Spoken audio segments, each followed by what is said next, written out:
우리가 새천년이 시작된다 하는 게 정말 제 기억에 엊그저께 같거든요. 근데 벌써 23년이라는 시간이 지났습니다. 여러 가지 많은, 그쵸? 예, 새롭게 2000년도가 바뀔 때에 하여튼 뭐 세상에 큰일 날 것처럼 이렇게 여겼던 사람들도 있었고, 또 과연 어떤 일이 벌어질까? 근데 사실은 2000년이 딱 됐는데도 크게 큰 일은 없었어요. 근데 분명히 시대는 바뀌었습니다. 그런데 그해 봄에 저는 지금도 기억을 하는데요. 아마 여러분들 기억하실 거예요. 지금도 왕왕 그러는데 이때는 새천년도 시작되면서 우리 2000년 3월인가요? 그 무렵에 고래 떼가 그냥 그 무수로 올라와서 떼죽음을 했습니다. 그래서 그 중에 이제 많은 고래 가운데에 특별히 부리고래라는 고래가 많이 죽었는데, 이 고래는 심야에 산답니다. 심야, 아주 깊은 바다에. 그리고 돌고래 떼들도 있었고요. 자, 그래서 많은 사람들이 이게 왜 이런 일이 벌어졌는가 이렇게 조사를 했다고 합니다. 왜 심해에 사는 부리고래가 이 무태에 올라와서 해변가에서 죽게 되었을까? 그것도 한 마리가 아니라 여러 마리가. 그래서 이제 많이 이제 조사를 했는데 조사 결과가 나왔어요. 이유가 뭐냐면 대잠수함 작전 중에 미 해군 군함에서 이제 이렇게 쏘은 그런 수중 초음파 탐지기, 저는 이제 잘 모르지만 어쨌든 그 초음파 탐지기 소나의 영향을 받아서 이 청력에 문제가 생겼다는 거예요. 청력에. 자, 그래서 그 초음파로 인해서 이 고래들의 청력에 문제가 생겨서 아주 뇌에 치명타가 되었고, 또 이 청력 기관에 치명타가 되어서 방향 감각을 상실해서 그냥 바닷속으로 들어가야 되는데 해변으로 올라왔다고 한 거예요. 해변에 올라오면 죽는 거죠. 그렇죠? 예, 지금도 왕왕 그런 일들이 이제 대장고래를 따라서 바다로 들어가야 되는데 해변가로 올라와서 고래들이 죽는 경우가 가끔 있더라고요. 자, 근데 가만히 생각해 보니까 이런 안타까운 일들은 이 바닷속 고래 안에서만이 아니라 우리의 삶도 마찬가지가 아닌가 생각을 해봅니다. 방향 감각을 상실하면 이렇게 우리의 삶이 제대로 살 수가 없고, 심지어는 이렇게 생명조차도 위협을 받을 수 있습니다. 자, 무슨 얘기냐면 우리 생활 가운데에 정말 우리 내면 안에 있는 자아의 소리라든지 아니면 세상에 유혹하는 소리들이 너무 많아요. 그래서 이 우리 안에서 자아가 끊임없이 우리에게 외쳐대는 소리나 세상에 유혹하는 소리, 너무나 강력해서 우리의 삶의 방향을 상실하는 경우가 많이 있지 않은가. 여러분, 특별히 사단은 지금도 성경에 보면 우는 사자와 같이 두루다니면서 삼킬 자를 찾아다닌대요. 사단이 직접 공격하기도 하지만 또한 세상의 소리를 통해서, 또 우리 안에 있는 내면의 소리를 통해서 달콤한 소리를 우리에게 넣어주는데, 우리는 그 소리가 마치 내가 살 길인 것처럼, 내 인생을 참으로 인도하는, 옳은 곳으로 인도하는 것처럼 착각하여서 정말 방향감을 상실하여 우리 인생이, 또 우리 영혼이 무너질 때가 참 많이 있다. 여러분, 어떤 소리를 듣느냐 굉장히 중요합니다. 우리가 인생의 방향감을 찾고 가는 것 굉장히 중요합니다. 네, 그렇습니다. 여러분, 우리는요, 어떻게 보면 결론적으로 말씀을 드리면 우리 그리스도인의 삶이란 사실은 감사하는 삶이에요. 감사의 연속이 되어야 합니다. 근데 감사가 사라지면 당연히 나오는 것은 불평과 원망의 소리가 나올 수밖에 없습니다. 인생의 방향감각을 바로 잡고 가는 사람들은 감사가 나와요. 찬양이 나옵니다. 그러나 그렇지 않으면 거의 대부분은 사실은 너무나 당연하게 불평과 원망의 소리가 나오는 것이 너무나 당연해요. 여러분, 한번 여러분들의 언어 습관을, 여러분들의 탄식을, 감탄사를 한번 찾아보았으면 좋겠어요. 나는 정말 감사의 말, 감사의 찬양이 많은가? 아니면 불평과 원망의 소리, 탄성의 소리가 많은가? 여러분, 사실은 그리스도인들은 바로 우리의 일상의 삶 가운데에 바른 목적의식을 가지고 바른 방향감각을 상실하지 않은 채 우리가 감사의 소리, 감사의 찬양, 감사의 기도가 넘치는 삶이라고 할 수 있습니다. 그렇습니다. 성도는요, 모름지기 그리스도인은요, 하나님 나라의 백성인 하나님의 백성들은 하나님의 자녀인 하나님의 자녀들은 우리가 받은 은혜만 생각해도, 우리가 구원받은 거 생각하고 지금까지 인도하신 하나님의 그 섭리, 그 은혜만 생각해도 우린 감사하며 사는 것, 찬송하며 사는 것이 너무나 당연한 거예요. 이 아침에 우리가 지난주에 그렇죠? 오셔서 저희 교회에서 예배드린 분이 또 가면서 그런 얘기를 하시더라고요. 아, 성결교회 예배는 이렇게 드리니. 그래서 그건 아니고 우리 교회 예배가 이렇게 드립니다. 우리 교회 예배가 뭐 특별한 것은 아니지만 저는 예전적인 모든 요소를 다 담고 있습니다. 예배는 드림이에요. 그렇죠? 예배는 드린다 하는 거예요. 예배 보는 거 아닙니다. 예배는 받는 거 아닙니다. 예배는 드림이에요. 여러분 무엇을 드립니까? 찬양을 드리는 거예요. 기도를 드리는 거예요. 우리의 헌금 물질을 드리는 거예요. 그럼 하나님께서 또한 이 예배 시간에 우리에게 주셔요. 은혜 주셔요. 말씀을 통해서 주셔요. 우리가 축도를 통해서, 저를 통해서 강복, 하나님께서 또한 축도를 통해서 주시는 거, 은혜가 있는 거예요. 자, 그러니까 우리가 참으로 왜 하나님께 이렇게 감사로 예배하고 우리가 감사로 찬양할 수 있는가? 왜 그래야 되는가? 받은 은혜를 생각하면 당연히 감사하고 마땅히 찬송하는 것은 너무나 당연한 일이라는 거예요. 그러니까 우리가 이 주일 예배가 때로는 은혜로 와서 앉아 있으면 하나님께서 붙드셔요. 예배하신 은혜 주셔요. 그런데요, 의무뿐만이 아니라 사실은 너무나 당연한 거다. 당연히 구원받은 성도가 하나님께 드려야 될 감사와 찬송이다. 예. 그러나 우리가 감사 없이 마지못해 끌려다니며 신앙생활 하는 것은 참 곤욕스러운 일이에요. 가끔 그러죠. 믿음 생활하는 게 너무 힘들어요. 저는 이해해요. 왜냐하면 감사 없이 믿음 생활하는 것은 참으로 힘든 거예요. 곤욕스러운 일이에요. 여러분, 하나님이 우리를 구원해 주신 뜻은 뭐냐면 하나님의 은혜의 바다에, 그렇죠? 우리가 마음껏 헤엄치며 자유하게 누리는 삶을 하나님께서 원하세요. 그러니까 저 심해에 있어야 될, 그렇죠? 그 부리고해가 그 바닷속 한 복판, 그 심해에서 마음껏 헤엄치면서 지내야 그 바다 고대의 고래의 삶을 사는 거 아니겠습니까? 우리도 마찬가지예요.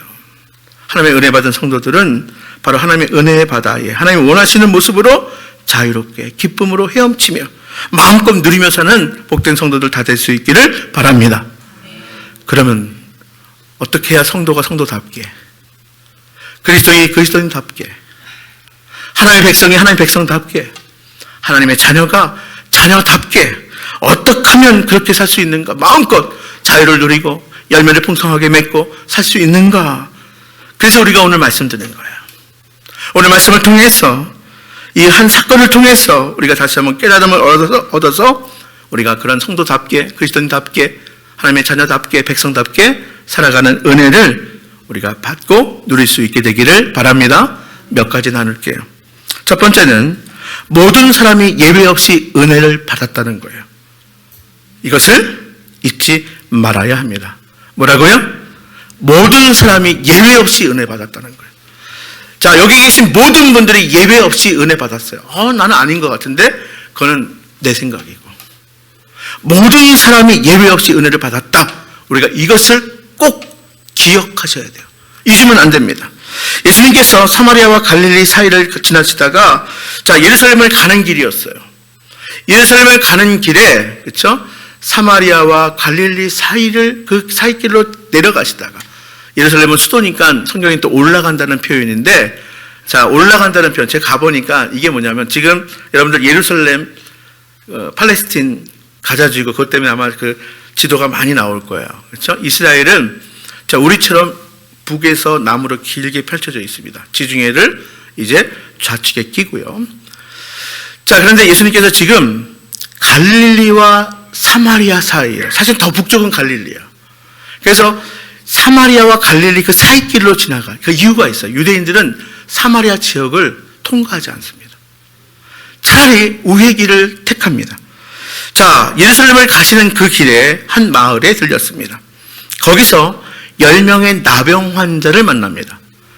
옛날에는 문둥병 했는데 지금 그런 표현 쓰면 안 됩니다. 성경에도 바꿨어요. 나병 환자. 여러분들 알고 있는 한센스병. 한센스병이 이 나병입니다. 10명을 만나게 되었어요. 지금도, 그렇죠? 나병하면 최근까지도 야 천형이다 하는데 이때는 말할 것도 없어요. 이건 질병뿐만 아니라 종교적인 의미까지도 있는 거예요. 자, 구약의 율법에 따르면 나병 환자들은 나병이 발병하자마자 사랑하는 가족들과 떨어져 지내야 돼요.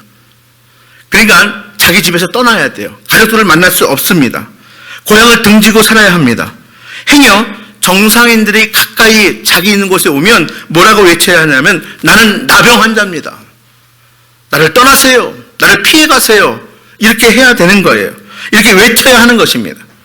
자, 이런 일이 반복되는 가운데 얼마나 비참한 생활을 했겠어요. 자, 병 걸린 것도 참 힘든데, 그렇죠? 나병이라는 이유로 정든 집도 고향도 떠나게 돼요. 사람들로 격리되어서 살아야 합니다. 그러니 이들의 이 비참한 삶, 이루 말할 수 있겠습니까? 이런 비참한 생각, 이들은 너무나 당연한 이런 생각에 사로잡혀 살아가는 거예요. 자, 10명의 나병 환자들이 예수님의 방문 소식을 들었을 때에 가까이 할 수 없어서 큰 소리로 외칩니다. 감히 가까이 할 수 없으니까 큰 소리로, 우리 13절에 보면 13절에 뭐라고 외칩니까? 큰 소리로 13절 소리 높여 이르되 예수 선생님이여 우리를 불쌍히 여기소서 하거늘. 저는 여기서 소리 높인다는 건 이야기는 그만큼 간절함의 표현이다. 이와 동시에 예수님 무리에 가까이 갈 수 없어요. 당시의 법이 그래요. 율법이 그렇습니다. 그러니까 소리를 높여야 돼요. 그러나 포기하지 않습니다. 예수 선생님이 우리를 불쌍히 여기소서. 예수님은 구약의 율법에 따라 이제 뭐라고 처방하냐면 요약본이에요, 이게. 자, 구약의 율법에는요, 나병이 완치되었음을 의사에게 가서 확인받지 않습니다. 이건 종교적인 의미도 담겨져 있기 때문에 제사장에게 가서 몸을 보여야 돼요. 그래서 제사장이 완치, 이렇게 돼야 정상인으로 돌아가요.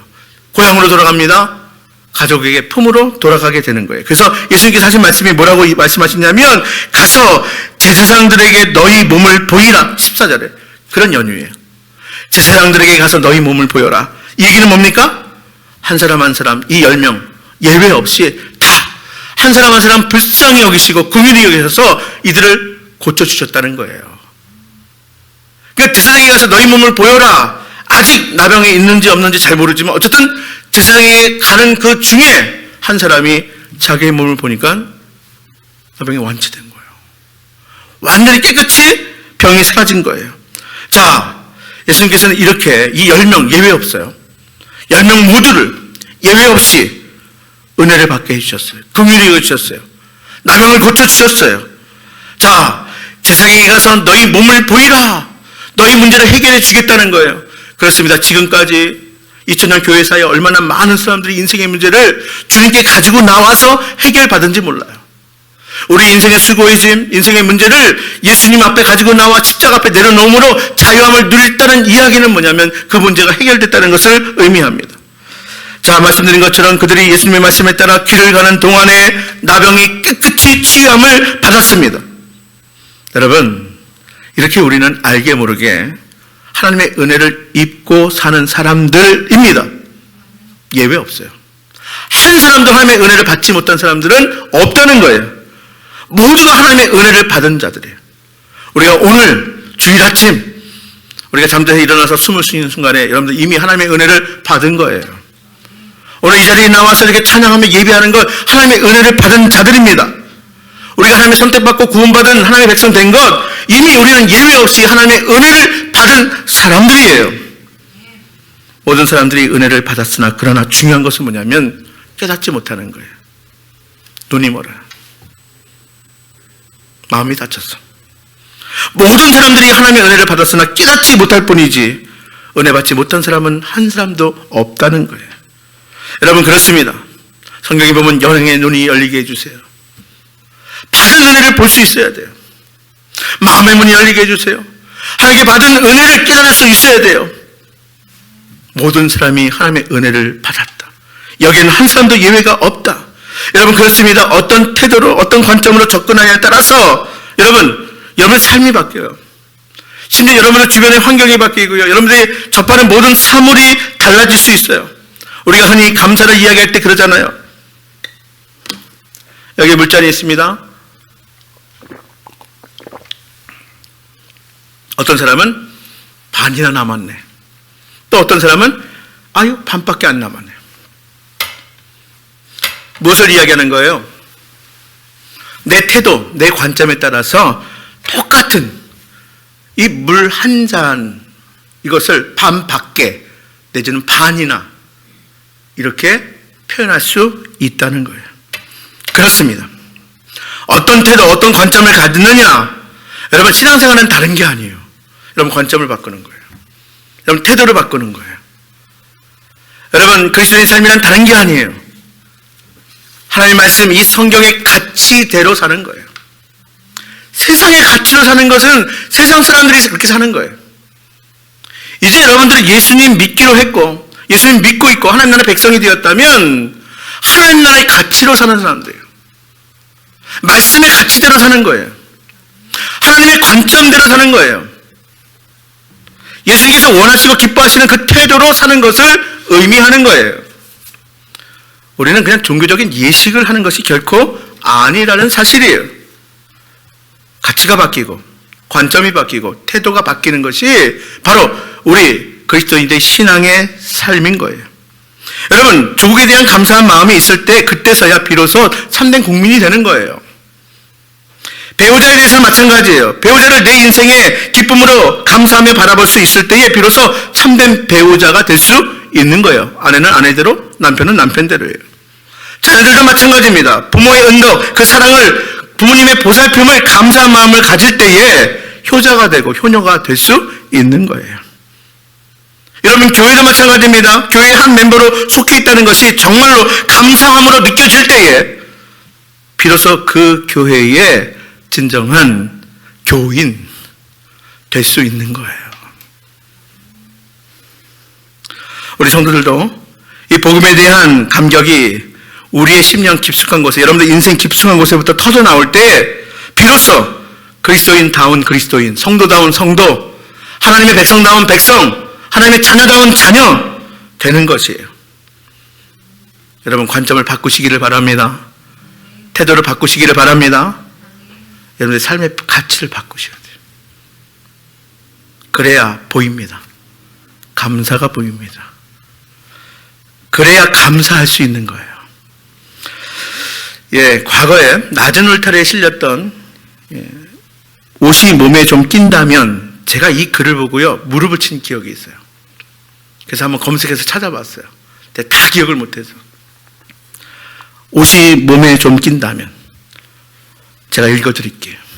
좀 길어요. 옷이 몸에 좀 낀다면 그건 잘 먹고 잘 살고 있다는 것이고, 깎아야 할 잔디, 닦아야 할 유리창, 고쳐야 할 하수구가 있다면 그건 나에게 집이 있다는 것이고, 정부에 대한 불평과 불만 소리가 많이 들리면 그건 언론의 자유가 있다는 것이고, 지불해야 할 세금이 있다면 그건 나에게 직장이 있다는 것이고, 주차장 맨 끝 먼 곳에 겨우 자리가 하나 남아있다면 그건 내가 걸을 수 있는 데다가 차도 가지고 있다는 것이고, 난방비가 너무 많이 나왔다면 그건 내가 따뜻하게 살고 있다는 것이고, 세탁하고 다림질 해야 할 일이 산더미라면 그건 나에게 입을 옷이 그만큼 많다는 것이고, 몸이 뻐근하고 피로하다면 그건 내가 열심히 일했다는 것이고, 이른 새벽 시끄러운 자명송 소리에 깼다면 그건 내가 아직 살아있다는 것이고, 이메일이 너무 많이 쏟아진다면 그건 나를 생각하는 사람들이 그만큼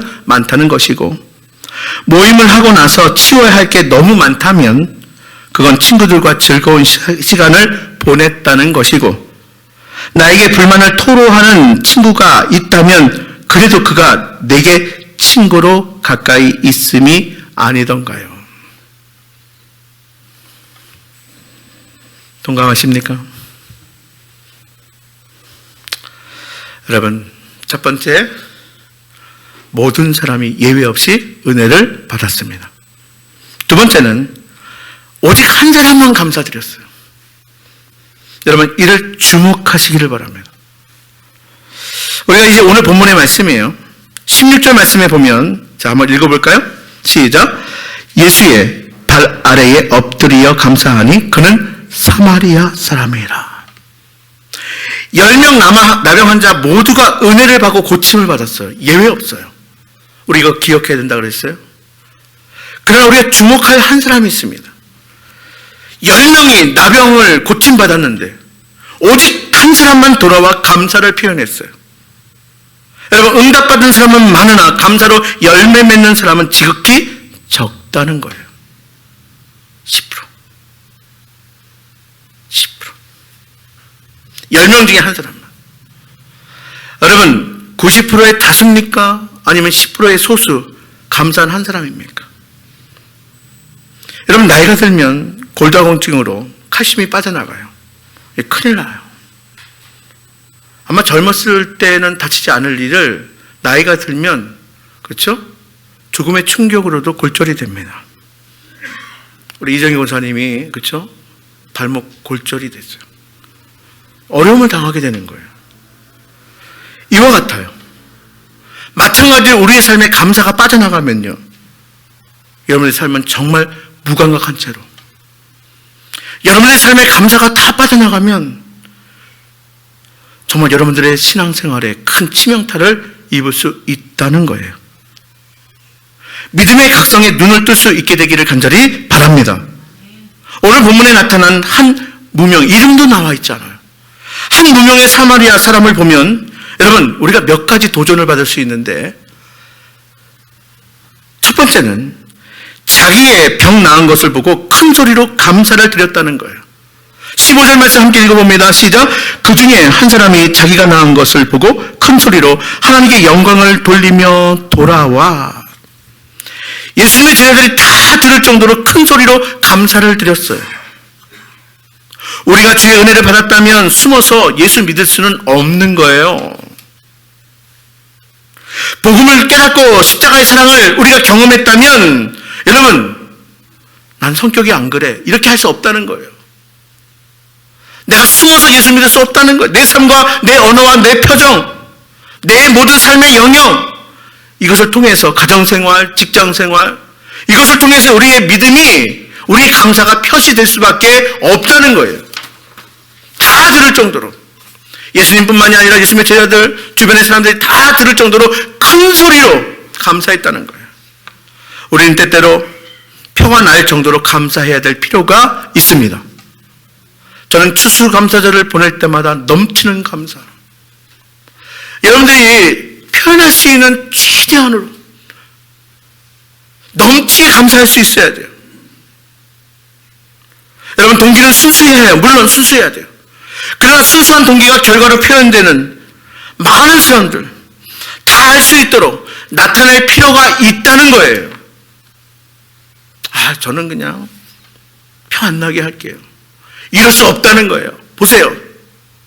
천형처럼 여겨졌던 나병이 고침을 받았어요.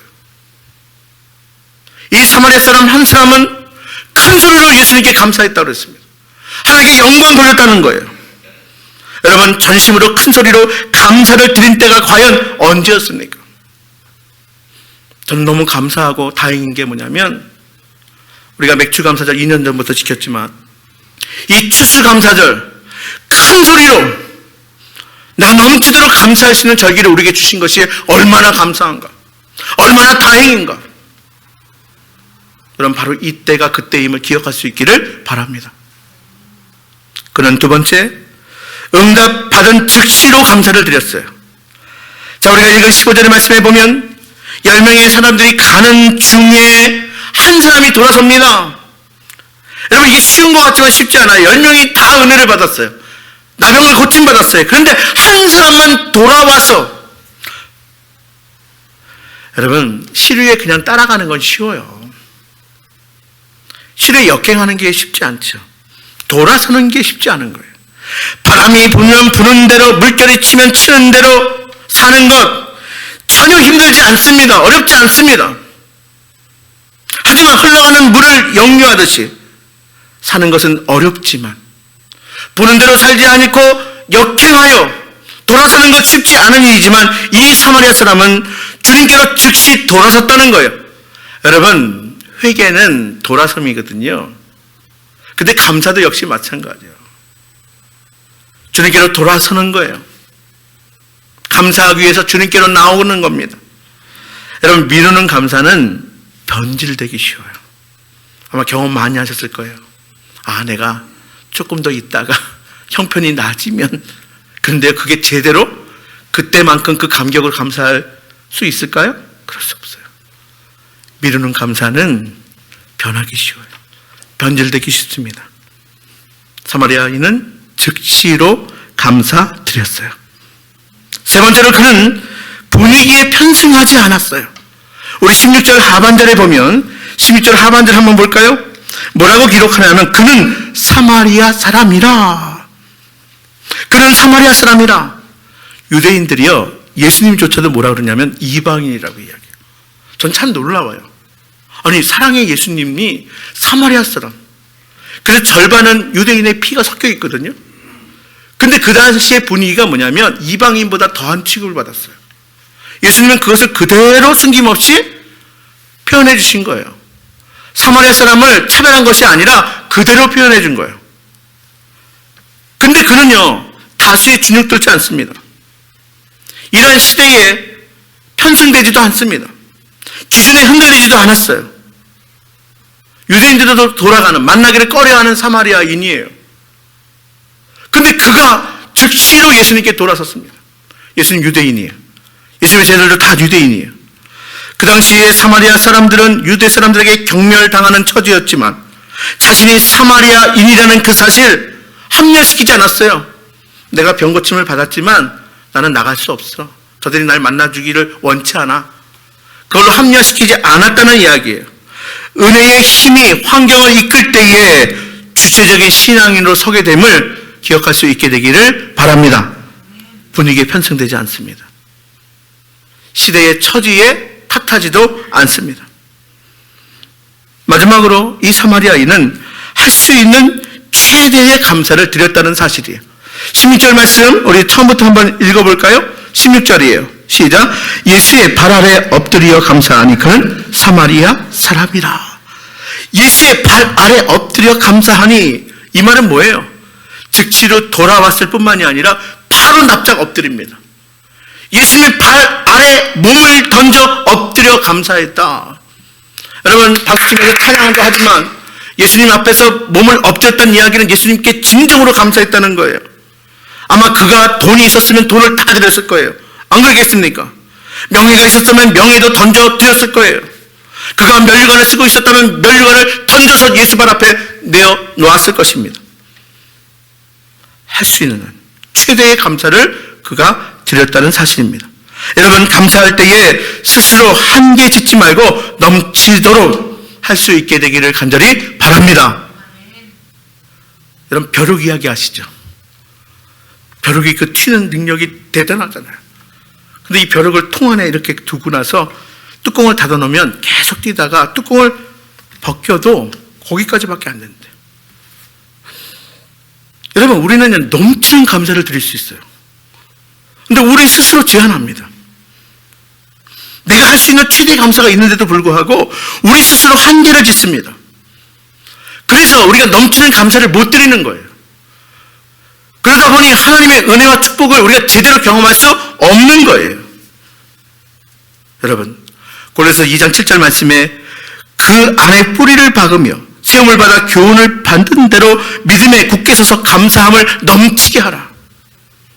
영적으로 메마르고 죽은 사람은 결코 하나님께 감사할 수 없습니다.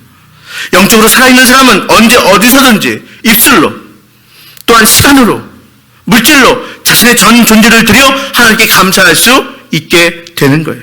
여러분, 감사함으로 하나님의 은혜를 받아 누리는 진짜 넉넉한 사람, 진짜 부자 다 될 수 있기를 바랍니다. 여러분, 세상에서 기준처럼 뭔가 많이 가지고 있어서 부자가 아니에요. 감사가 넘치는 사람이 진정한 부자라는 사실을 우리가 말씀을 통해서 깨달을 수 있게 되기를 바랍니다. 자, 이제 오늘 본문 말씀을 통해서 주시는 세 번째 마지막 은혜입니다. 여러분, 감사함으로 우리가 참된 구원을 얻게 되었음을 우리가 꼭 붙들 수 있게 되기를 바랍니다. 여러분, 병 고침 받은 거는 아무것도 아니라는 얘기예요. 그것도 대단한 기적이지만 감사함으로 참된 구원을 얻은 사마리아인이었다는 거예요. 참된 구원을 누리는 복을 얻게 되었다는 거예요. 우리 19절 말씀 함께 봉독합니다. 19절입니다. 시작. 그에게 이르시되 일어나 가라, 내 믿음이 너를 구원하였느니라. 일어나 가라, 내 믿음이 너를 구원하였느니라. 아마 처음에 이 10명은요, 이 나병 환자들은 처음에 예수님을 그냥 선지자 중에 한 사람, 아니면 당시에 정말 훌륭한 선생님 정도로 알았던 것 같아요. 그래서 13절에 보면 예수 선생님이요 이렇게 하잖아요. 그렇죠? 그러니까 구원자로, 메시아로 아직 받아들이지 못해요. 믿지 못해요. 자, 그런데 그의 인생을 고쳐주심을 통해서 그는요, 이제 깨달았을 거예요. 아, 이분이 과연 메시아구나. 나의 구원자이구나. 그래서 본질적인 믿음의 회복을 이루게 된 거예요. 여러분, 육신의 질병 고침받는 것도 큰 은혜고 복이지만, 그러나 내 영혼이 구원받는 것, 내 인생이 구원받는 것, 이거 왜 비할 수 있겠습니까? 이것을 아시고 이 믿음의 고백을 주님이 보시고 들으시고 예수님은 이 고침받은 사마리아인에게 뭐라고 말씀해요? 내 믿음이 너를 구원하였다. 내 믿음이 너를 구원하였다. 그렇습니다. 우리 모두도 믿음으로 구원받은 하나님의 백성인 줄 믿습니다. 우리가 은혜로 하나님의 백성이 되었습니다. 영원한 생명 소유하게 되었습니다. 천국을 소망으로 갖게 되었습니다. 내 믿음이 너를 구원하였다. 여러분, 사마리아인은요, 육신의 질병의 치료뿐만이 아니라 영혼의 구원이라는 축복을 받게 된 것입니다. 사랑하는 여러분, 우리는 대개 보면 차선이 최선을 막는 경우가 너무 많아요. 차선에 머무르다가 최선으로 나가지 못합니다. 차선으로 만족해서 최선을 얻지 못하는 경우가 너무나 많아요. 여러분, 지금까지 하나님의 은혜를 받았습니다. 근데 이것이 다가 아니에요. 지금까지 내가 누리고 있는 것들이 다인 줄 생각하다가 그 다음 단계가 있음을 여러분 놓치게 되는 경우가 얼마나 많은지 몰라요. 아까도 말씀드린 것처럼 여러분들의 한계를 제한하지 마십시오. 여러분들의 한계뿐만이 아니라 하나님이 여러분들에게 행하시는 그 일들을 제한시키지 마시기를 바랍니다. 차선을 붙들고 있다가 최선을 놓치는 어리석음을 여러분 범하지 않게 되기를 바랍니다. 하나님께서 우리에게 주시는 것은 단순히 육신의 질병뿐만이 아니에요. 내 믿음이 너를 구원하였다. 하나님의 은혜와 은혜 사이, 하나님의 축복과 축복 사이, 그 은혜와 은혜 사이와 축복과 축복 사이를 놓는 다리, 그 황금의 사다리가 바로 감사예요. 감사를 통하여 은혜와 복을 더 풍성히 받아 누리는 복된 성도들 될 수 있기를 간절히 바랍니다. 하나님의 은혜를 받았다면 더 큰 하나님의 은혜를 또 누리기 위하여, 여러분 대나무 보시죠? 매듭 하나하나가 있는데 그 매듭 하나하나가 뭐냐면 그게 감사예요. 마치 대나무의 매듭이 더 자라고 더 성장하는 대나무를 만들듯이 여러분 이 감사의 매듭을 통해서 더 큰 은혜, 더 큰 축복을 경험하는 믿음의 성장과 성숙 또한 이룰 수 있음을 기억하시기를 바랍니다. 여러분, 한 가지 감사하는 자에게 주시는 더 풍성한 하나님의 은혜와 복을 받아 누리는, 내가 한 가지 감사함으로 이제 내가 5가지, 10가지 감사의 제목으로 하나님께 영광 돌리고 하나님의 기쁨이 되는 복된 성도들 다 될 수 있기를 간절히 바랍니다. 하나님이 베푸신 모든 은혜를 깨달아서 볼 수 있는 믿음의 눈, 감사의 눈을 가지시는 복된 성도들, 우리 주님께 받은 은혜를 감사하면서 내 삶과 언어와 표정과 가정생활과 직장생활을 통하여 하나님께 더 크게 영광 돌리는 복된 성도들 다 될 수 있기를 바랍니다. 아무쪼록 이제 10월 첫 주는 추수감사주일이에요.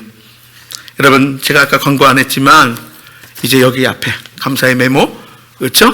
매일매일 이번 주는 3가지씩이 하루에. 그래서 다음 마지막 주간에는 5가지가 될 거예요. 그래서 한 100가지 정도는 한번 매일매일 한번 써볼 수 있기를 바랍니다. 여러분, 그렇습니다. 부디 감사로 우리의 삶을 맺으면서 더 넓은, 더 깊은 하나님의 은혜의 바다에 우리가 빠지시고 누리시고 아름다운 열매를 맺는 삶을 사시기를 주님의 이름으로 축복합니다.